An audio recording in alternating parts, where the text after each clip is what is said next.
everybody. It is a brand new year, brand new season of TitleTown Throwdown.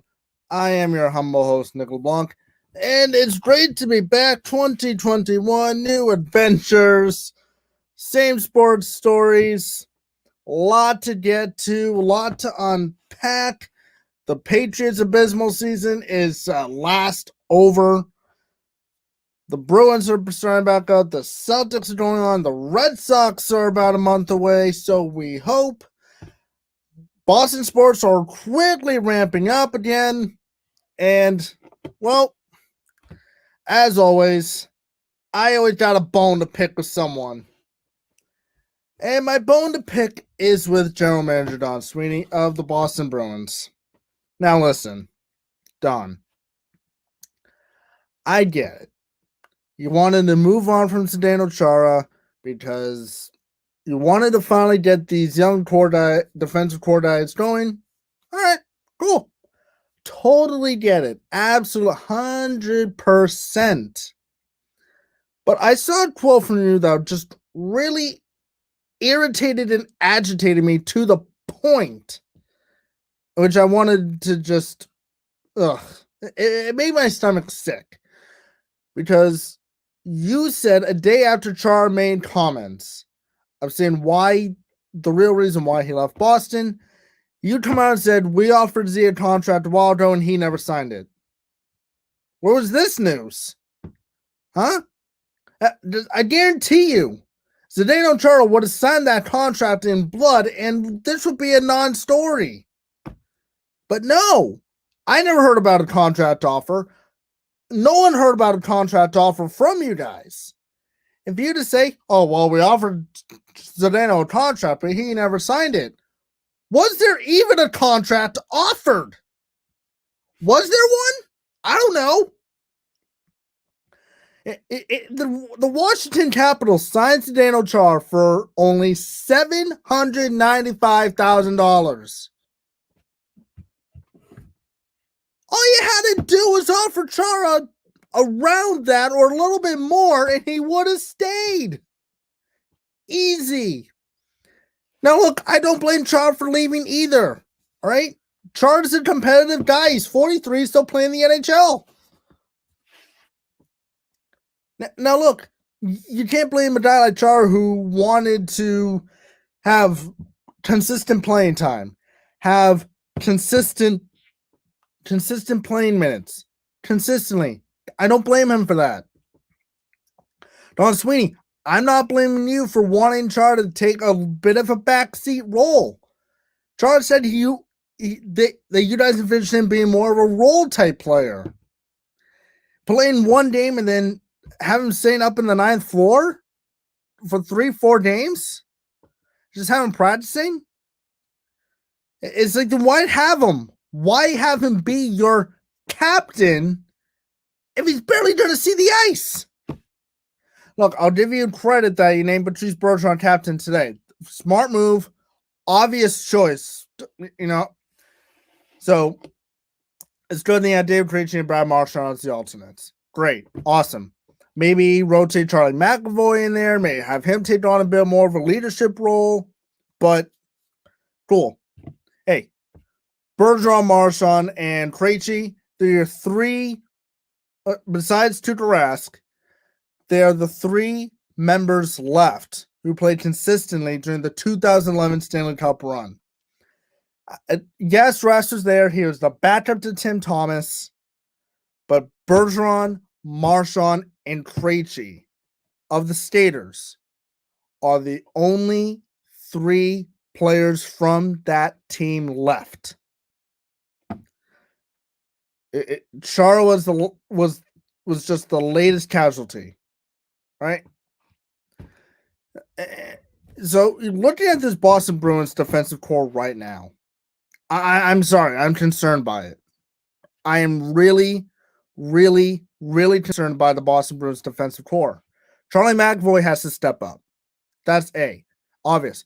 Brendan Carlo has to step up. Kevin Miller, a guy who hasn't played in nearly 2 years because of an injury? You're going to need to have him step up and play meaningful, hardcore minutes, and he's come back from an injury. John Moore, I don't know what you're going to get from him. Matt Grzelcyk, he's good, but he's not great. So, really, if I'm Bruce Cassidy, not only do you need more out of your offense, again, but you're going to rely on Tuukka Rask to stand on his head again. And we know how Rask is under pressure. He's not bad. And listen, I'm going to say it. I like Tuukka Rask. I do. But in terms of regular season and postseason, Tuukka Rask is a regular season goaltender and flops in the playoffs. He'll win you around, but that's about it. He won't steal you around.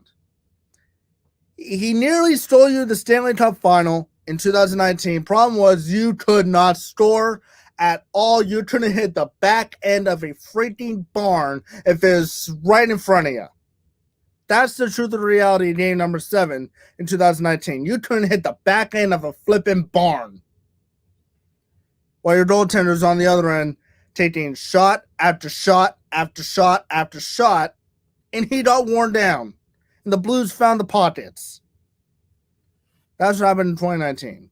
Last season, whatever happened in the bubble, it's over. It's done with. It's ancient history. All right? Do I still think, Rask left his team high and dry, middle of a playoff series, and a lot to take on all the minutes that he hasn't played in months on end? Yeah, look, bad luck. And his comments were not good either, saying that the games felt like exhibition. Dude, it was playoff hockey. Definitely, I get it. No fans in the stands made it weird. I get that. Totally, perfectly fine. But you don't make comments like that, man. You don't make comments like that. Anyway, though, for Tuukka Rask, I can forgive him for that. And Don Swenney, I can forgive you for not doing more to bring back Chara, okay? If you brought back Chara, yes, he would have had to accept a limited role. I get that. But you also could not take the competitive out of him. You had to have Chara in the lineup, especially during games. He had to be on the bench to coach these guys and also helping the team when they were in a pickle. That's the type of leader that Zdeno Chara is. And now Chara, again, is going to be taking a leadership role with the Capitals again, but not under so much pressure because you have Alexander Ovechkin, you got TJ Yoshi, you got Backstrom, you got all these guys down in DC that are more than capable of helping, of being the leadership, so charge and just go out there and play. Again, Don Sweeney, I understand the direction of the team that you wanted to go in, but you could have made a little bit more of an effort to bring back Zdeno Chara. You could have made a little bit more of an effort to try to bring back Chara, and you didn't. But it is what it is. But we'll say, though, congratulations to Zdeno Chara on your brand new contract.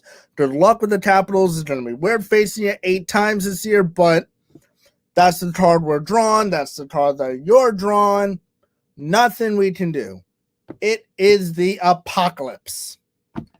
But congratulations, most importantly, though, to Patrice Bergeron, who was named the 20th captain in Bruin history today. He has been with his team since 2003, since he was drafted in the 2nd round. He has spent his entire career here. He has molded himself into probably the best center in all of the NHL. Best face-off guy, high scoring, improves year in and year out. And for him to finally have this opportunity to be the captain of the Boston Bruins after giving his heart and soul to this team from day one, he deserves it. He absolutely 100% deserves this. Patrice Bergeron is the Boston Bruins. He is now the face that fans are going to look to because now he's the captain. He's not an alternate captain anymore. He's the guy. The guy. Well-deserved honor for Patrice Bergeron. Dan good luck to Chara down in D.C. It's going to be weird, Bruins fans. It really is. Don Swenney, I can forgive you, but you didn't really put any effort into signing Torrey Krug. I still don't believe you really put in any effort to try to bring back Chara. And Chara to see the writing on the wall. So, to say that am I angry that you want to go another direction? No. Disappointed? Yes. Very disappointed. So, that's my thing on, that is my quick Bruins thought here. We'll have a lot more about the Bruins to dissect as the season comes on, as we start to ramp up, because the season starts next week in New Jersey. Yeah. Hockey is back. Hockey is coming back. You thought the NBA comeback was great about a month ago. Just wait until you see hockey coming back. Then it'll really, truly start to feel like winter here in Boston again. Celtics and Bruins both playing at the Garden. What more could you ask for? We're slowly getting back to normal here, people. Very, very slowly, but it is progress. That's what we like to see, progress. Sports are coming back hugely. But anyway, though, just a couple more thoughts I want to talk on before we dissect into the Patriots' brutal season that's finally over. Major trade happened in Major League Baseball today. The Cleveland Indians have struck a deal. They have sent Francisco Lindor and Carlos Carrasco to the New York, drumroll please, Mets. Not the Yankees, the Mets. That's a slap in the face to the Yankees. And honestly, that franchise does not have any more slaps to the face. All right? Especially how the franchise has been to the World Series in 11 years. Anyway, though. Francisco Lindor on the move, going from the American League Central to the National League East. So if you're a Red Sox fan, we only face Cleveland 7 times a year. That's it. Only 7 times a year. But 7 less games you have to deal with Francisco Lindor. If you are a fan of any other American League Central team, like the White Sox, the Royals, the Twins, and the Detroit Tigers, throw a party. Have a parade. Francisco Lindor is out of your division. You don't have to see him at all throughout the duration of the 2021 season. Only downside for the Red Sox, though, is that they do have to see him again with the Mets uniform, but it's only gonna be 4 times. Twice here at Fenway, twice in New York. That's it. But if you're a fan of any American League Central team, besides the Indians, go have a party, go have a drink, do whatever. All right. So, Patriots season is finally all wrapped up. What a season it was. And no, that's not being sarcastic. Maybe. I don't know. I haven't decided yet. But we're going to dissect the Patriots' schedule, how they did this season, and what they can improve on for 2021 to get back to the playoffs. You are listening to TitleTown Throwdown here on all SFBN Sports Fan Base Network Rhode Island platforms.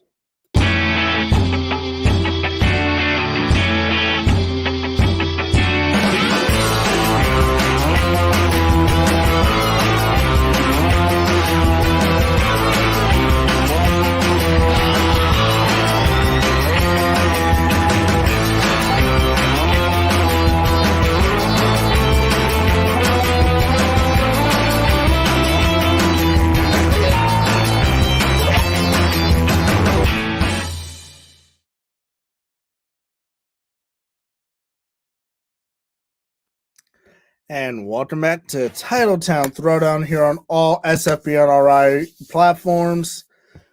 Well, the Patriots season has finally concluded. Thank the Lord. We made it. The NFL made it. All right. First, before we get into the Patriots, let's give a round of applause to the NFL. All right. They found a way to pull it off. It's funny. When the NFL said that they planned on starting on time, ending the season on time, starting the playoffs on time, and playing the Super Bowl on schedule, a lot of people thought the NFL was crazy, that they should do a bubble format, they should not play this season. The NFL did everything in their power to play this season. And they did. They had postponements out the wazoo this year, but all 256 regular season games were played and finished. So, huge round of applause to the NFL right there. Playoff football begins this weekend. That should go off without a hitch. And really, the playoffs should be a little bit more easier when it comes to all the COVID testing. Not all the teams have had to have shutdowns. Thankfully, the Browns are currently in shutdown, but we'll talk about that later. Right now, let's dissect this New England Patriots team.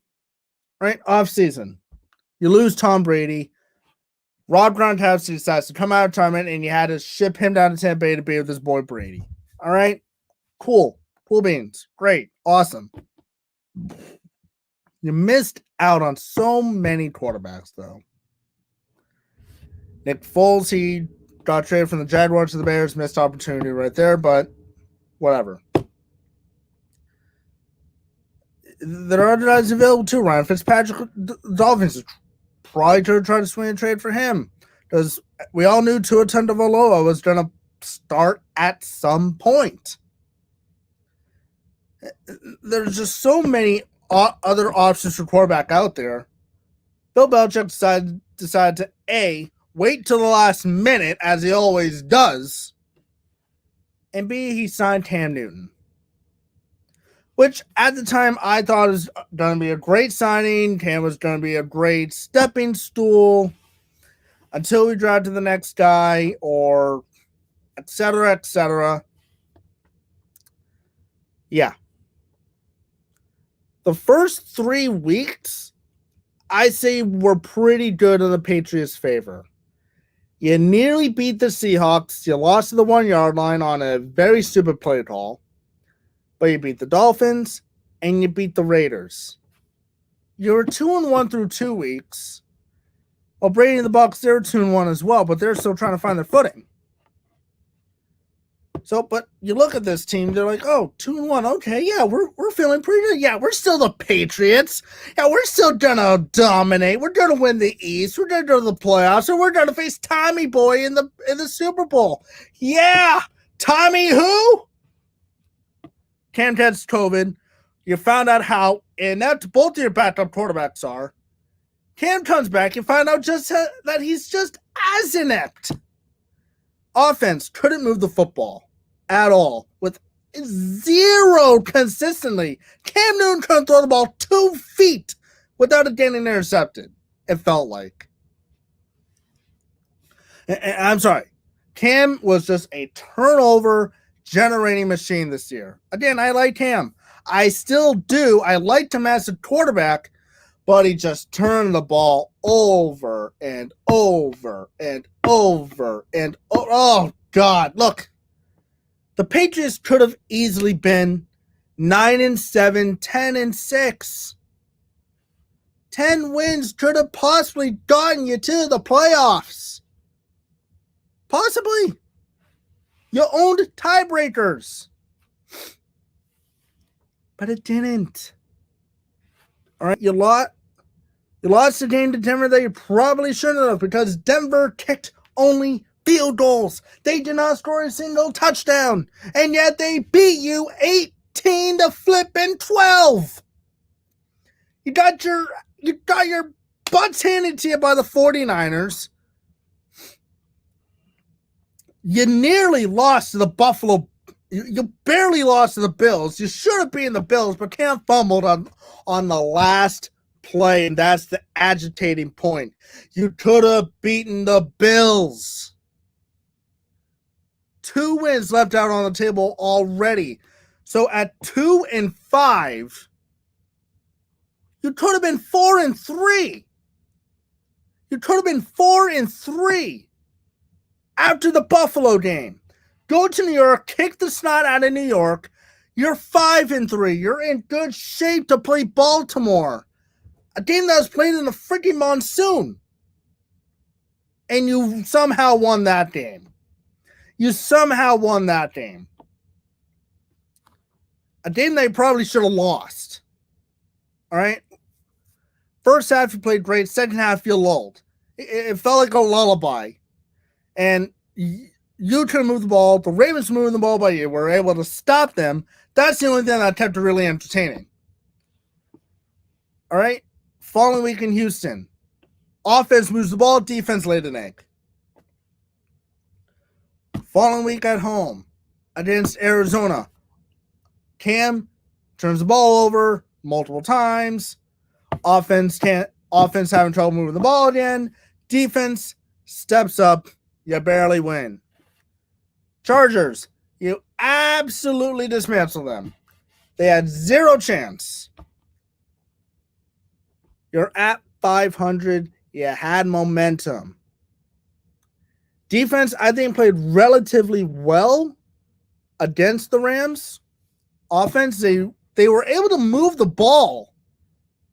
Just turn and punch it in. And I don't blame Cam really much for this game because the play calling from Josh McDaniels was garbage. But you lost that game. Theoretically, you got your butts handed to you by the Rams, who barely made the playoffs.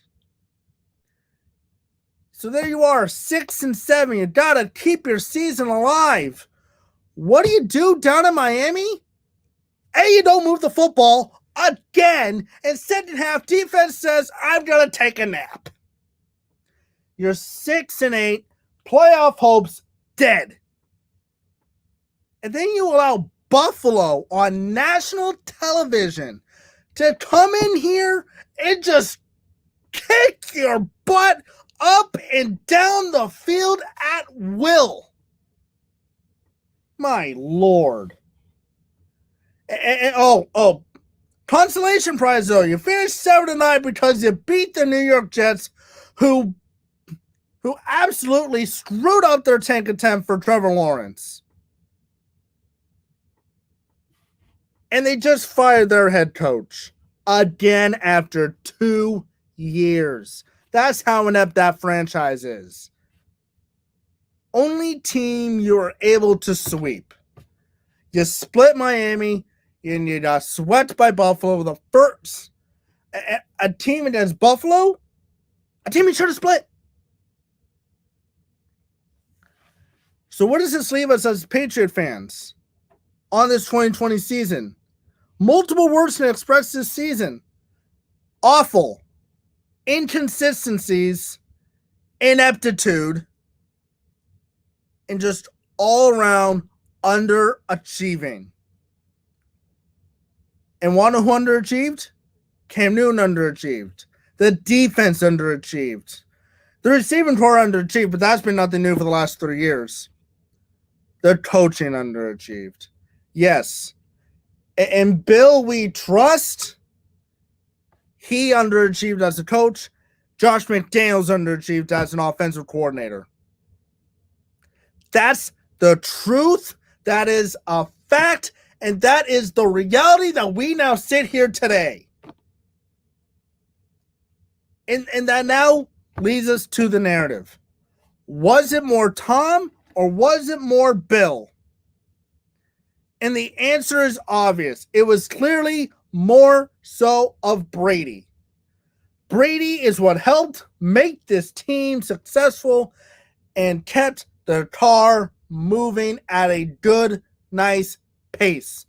Now, Again, you didn't be say, but Nick, Bill Belichick took a chance on a quarterback in the 6th round at 199, kept him as a 4th-string quarterback his rookie season, only to give him a chance to improve.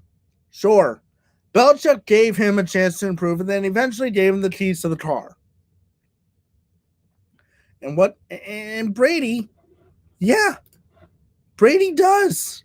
He took the car keys and rolled with it. Bill could have easily done one of two things.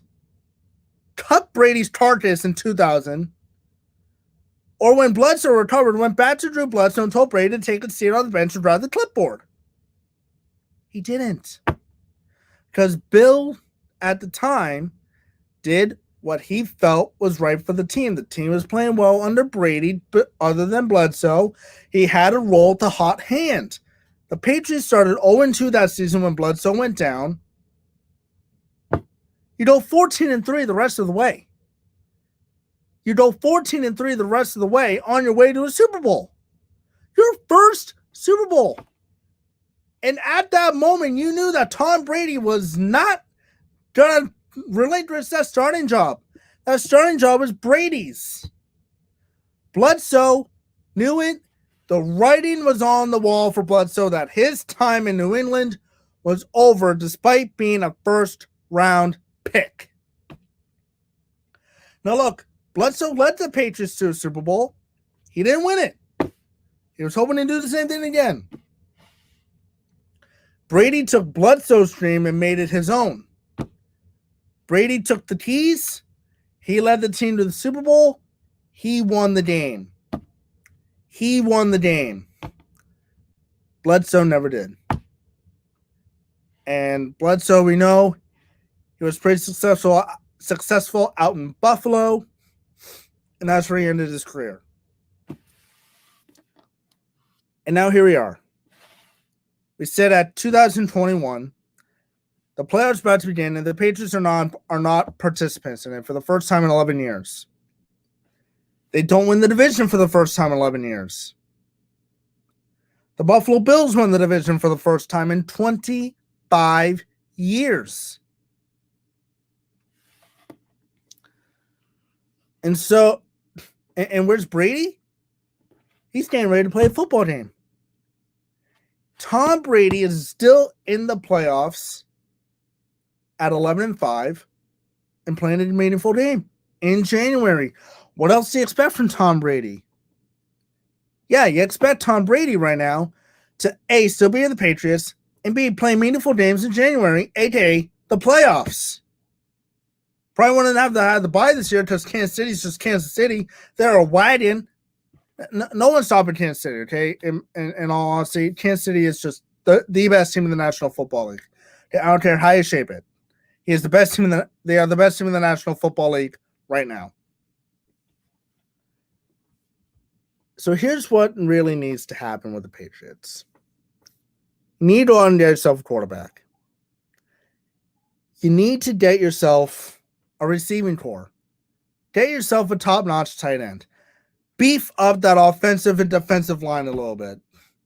Bring back Patrick Chung, Dante Hightower because you need them. Secondary is fine. Secondary is pretty good. It's solid. Gilmore, we don't know what's going to happen with him. The McCourty twins are back.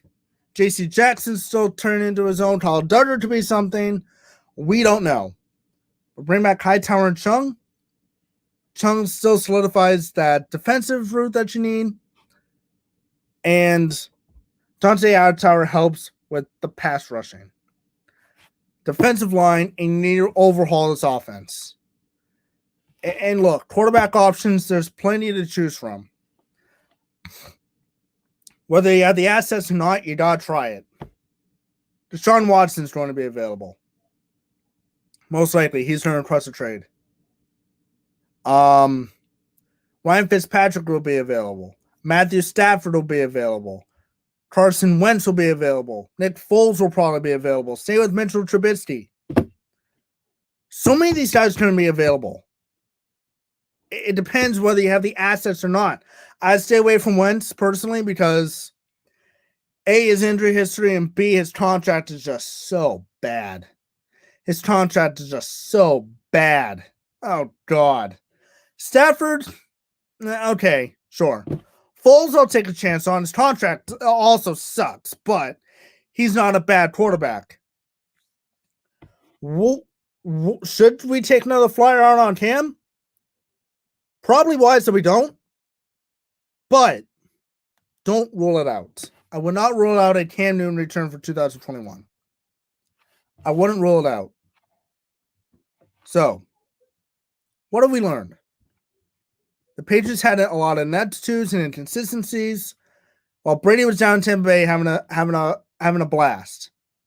Him and Gronk were just having a blast. Growing pains, but they finished strong, and they clinched the playoffs for the first time in 2007. You made the playoffs for the first time since 2008. Yeah. Brady didn't play that year because of an ACL tear. So let's go over this a little bit, shall we? Take down your calculators, everyone, because this is going to be a little fun. So in Belichick's first season as Patriots head coach, Tom Brady was not the starting quarterback. Drew Bledsoe was. 5-11. Okay, let's just count out the wins right now.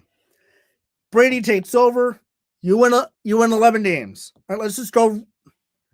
We'll include postseason games in here. So you won 14, so you got 5 plus 14.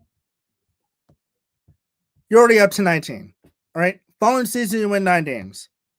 Boom, 28 games. Right then and there. Following season, 14. Another 14 to follow. Then you win, I believe it was 12 or 11 games. Say 11. All right. Either way, Belichick, you can add up all the wins and losses later. Either way, without Tom Brady, Bill Belichick he's still a good head coach, but he's mediocre at best. With Tom Brady made him look like a god. Because Brady knew how to play the system. Brady made the system. And now take Brady out of the system, you're left with Bill. Bill's is left with nuts and bolts. Brady left you nuts and bolts because Bill Belichick gave Brady nuts and bolts to work with to pass to. And you can only really rely on one guy, and that was Julian Edelman. He was the only capable guy, and he even dropped passes. The last good receiving core Tom Brady had, and this is probably no debate, Gronkowski, Edelman, Hogan, Amendola. He won 2 Super Bowls with that group. He went to 3 of them with that said group. 2014, 2016, and 2017. Since then,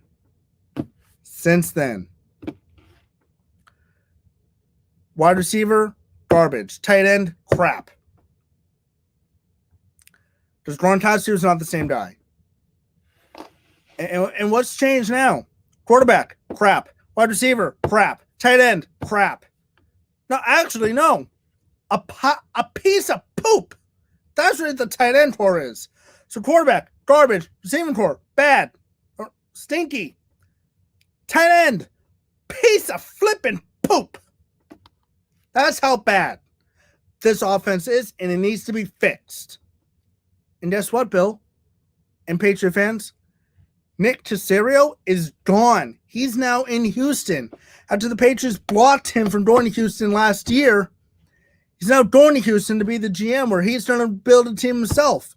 And if he's smart, he better try to keep Deshaun Watson, so that way your grummy paws don't get all over it. Even though I doubt it, though. Patriots got the 15th pick in the draft. They better use it on either a quarterback or wide receiver. One of the two. Well, but here's what we all know. And I would love to be proven wrong on this, too, by this narrative, but I'll be proven right, probably. Bill Belichick will trade that pick for a bag of Cheetos, and then he'll have his dog draft someone out of Division III football and try to turn him into a star. Newsflash, Bill, you can't always win with Walmart and Popeyes employees. Go out and actually get some flipping people, for crying out loud. Please. Please. Go out and get someone. I don't want to see another guy out of Lenore Rye Division II. I don't want to see a guy who was a former bus driver. I don't want to see a guy who worked at Popeyes. I don't care. Get a reliable option. You have all the cap space in the world finally. Use some of it. Use some of it on a capable quarterback. Use it on a capable receiving core. Get a capable tight end. The offensive line, I think you can makeshift it, but at least get yourself a left tackle. At the very least, because Isaiah Wynn blows. He blows. He couldn't. You could put a pebble there. I guarantee you the pebble will sack the quarterback. So that's my rant on the Patriots. Their ineptitude of a season. Lots needs to change. All right. When we come back, now after I calm down a bit, NFL playoff football is here. We're going to dissect all 6 Super Wildcard Weekend games and who's going to go the division round to face both the Chiefs and the Packers. Those 2 teams are waiting. Find out after the break. You're listening to TitleTown Throwdown on all Sports Fanbase Network Rhode Island platforms.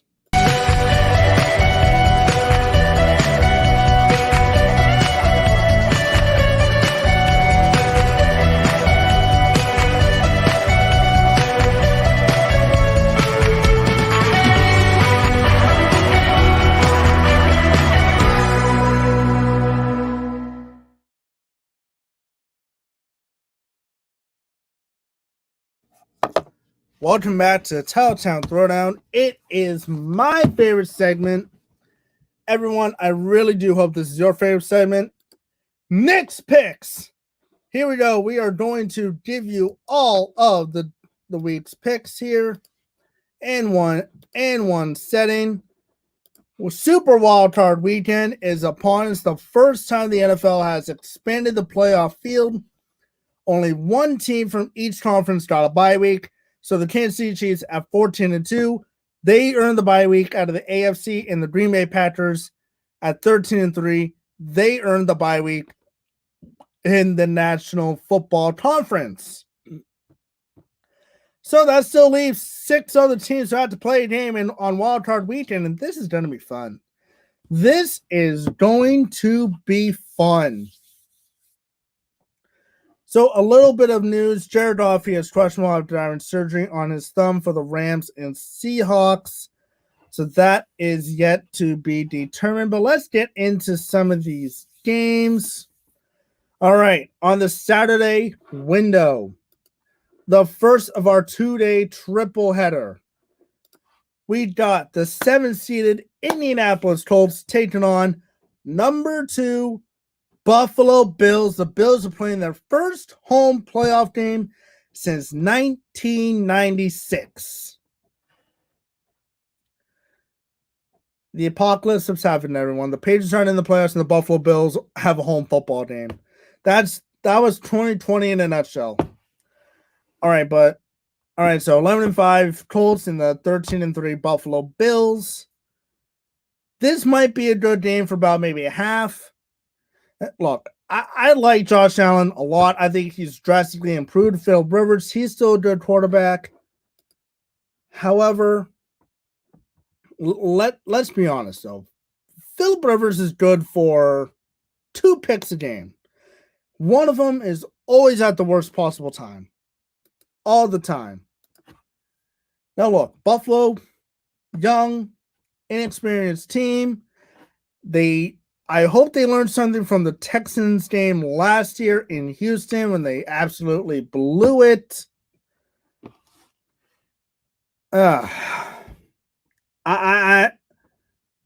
As much as I think the Bills will struggle in this playoff game and Philip Rivers could possibly go off, it is just really hard for me to go against the Buffalo Bills and the widening that they are. So I'm going to go with the Buffalo Bills in this one, 34-20. Bills advance to the AFC divisional round, and most likely or not, this will be Philip Rivers' final game of his illustrious NFL career. And you can catch the Bills and Colts on CBS at 1:05. All right, second window. Rams and Seahawks. Jared Goff, again, he is questionable with a thumb. The Rams have allowed 18.5 points per game this season. That is the fewest in the NFL. These two teams just met up a couple weeks ago in Seattle. Here they are again in Seattle. Seahawks, they looked great the last 4 weeks. Rams, not so much. Even though they don't have the benefit of the 12th man this year, I am going to go with the Seattle Seahawks in this one.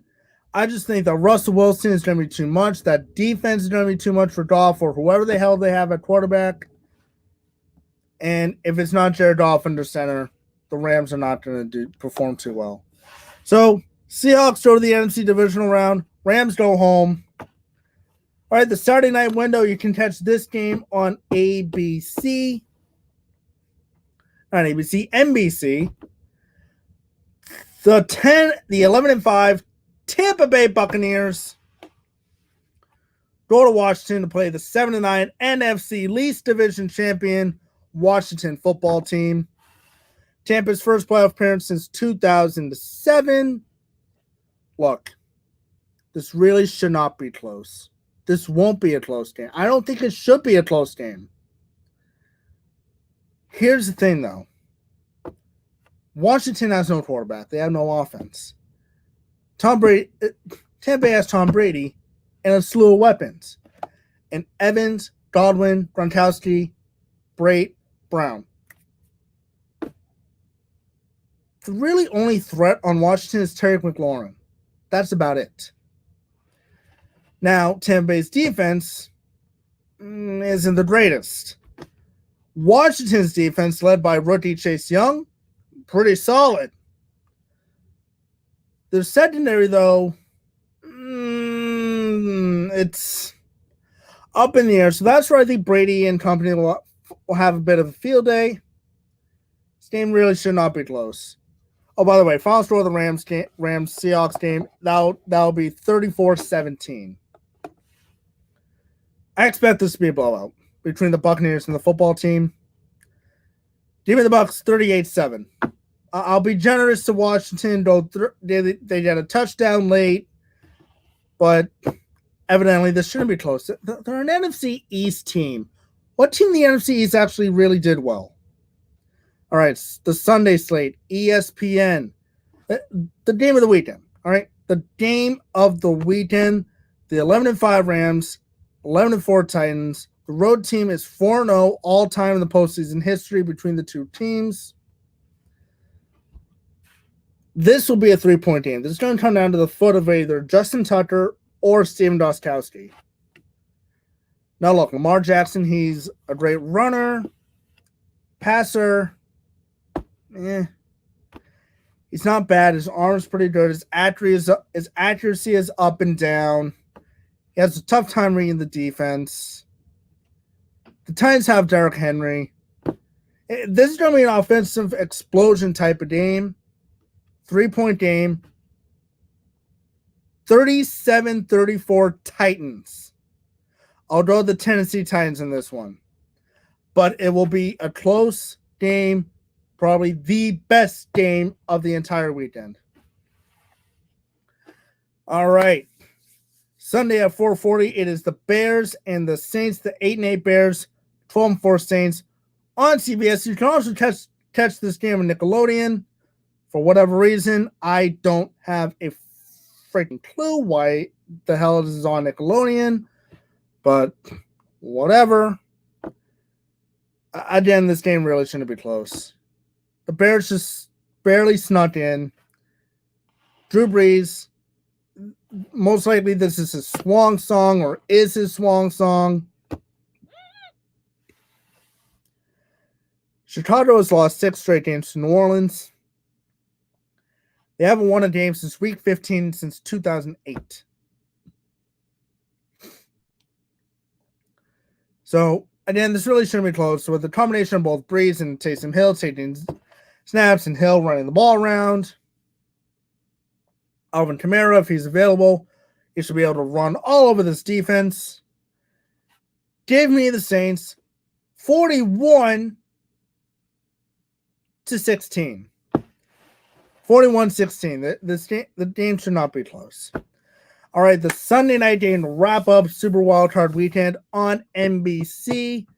It is the Browns and the Steelers. Ben Roethlisberger, he is 23-3 and is 23-2-1 all time against Cleveland. All in the regular season. I think you can understand why. Browns made their first playoff appearance since 2002. Steelers in the playoffs for the first time in a couple of years. This game will probably be good for about maybe the first 15, 30 minutes. I think Pittsburgh will romp all over them. Just look. Cleveland is up and down. Okay, they're good one week, bad the next week. Pretty good. They sneak out a win. Decent enough, but can't get it done. And they've had COVID issues each of the last 2.5 weeks. They're without their head coach and offensive play caller, Kevin Stefanski. I just think the Browns are going to be a lot to handle. They did just play the Steelers in Cleveland last Sunday, but Mason Rudolph was starting. Ben Roethlisberger had the week off. Big Ben's going to be playing this game. Big Ben's you get where I'm going here. 35-17. Pittsburgh runs away with it late. So that is it. So the way the matchups will work in the divisional round is it'll be the Chiefs and the Titans round 2 from the AFC Championship game. Bills Steelers round 2 from week number 14, I believe it was. 14 or 13. Week 13 or week 14. One of the 2 weeks. I forget. Anyway, that will do it for TitleTown Throwdown this week. Thanks for joining. I'm Nick LeBlanc, and we'll talk to you all next week. And just to spite all Patriot fans, go Brady and the Bucks. Talk to you all next week. This has been TitleTown Throwdown on all SFB and RI Rhode Island platforms.